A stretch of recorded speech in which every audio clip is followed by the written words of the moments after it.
Les amis, on est toujours sur le stand de Arena Gaming, les grands copains, ça fait extrêmement plaisir. Et du coup, cette fois-ci, on est encore une fois avec le seul, l'unique, le magnifique, l'extraordinaire Black Jafar. Comment il va le poteau? Salut la team Black Jafar, salut Dylan, merci à toi, merci pour cette interview, merci pour l'accueil, l'entrée. Écoute, regarde, t'es pas chez moi, mais t'as des sièges, il y a à manger, il y a à boire, il y a pas de problème. Ah ouais. Et c'est simple, on va faire comme tous les autres, ça va être, d'après toi, pour toi, ton avis personnel, t'as le droit, hein, on délie les langues ici, on dit les vérités. Si t'as un point positif pour la PGW et un point négatif pour la PGW à citer, ça serait lesquels? Alors, le point positif de la PGW, c'est tout simplement la PGW. Il faut le dire, alors je m'explique. En fait, je peux pas citer un seul point positif parce que c'est global, c'est un ensemble.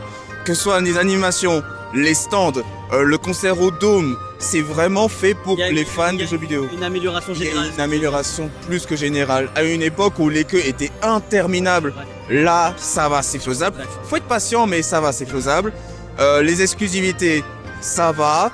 Les animations, les jeux vidéo. Et c'est pas que jeux vidéo, il y a aussi jeux de cartes aussi, c'est très varié, mais on reste dans le thème. Alors, je vais faire une comparaison qui n'a pas forcément lieu d'être, mais quand je regarde avec la période manga ou la Japan Expo, je suis désolé, mais on est cadré, on est dans le thème. C'est pas le même sujet. C'est pas le même sujet. C'est pas les types de sujets, mais c'est vrai que ça importe un peu parce que ça reste la pop culture. C'est ça. Donc, franchement, il y a des tournois, il y a des trucs. Donc, franchement, ça, il y a rien à dire. Le défaut, alors, c'est pas propre à PGW, mais ce qui manque, et c'est vraiment, ça m'a surpris, où est Sony? Ah non mais ça...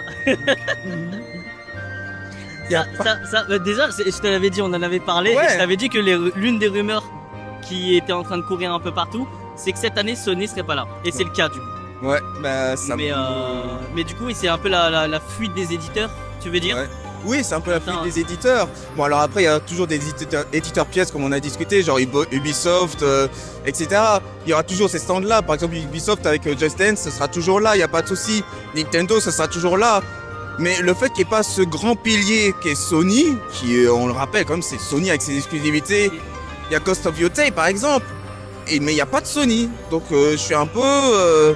pareil, je voyais des stands avec des voitures de Gran Turismo, légendaires, iconiques. Oui.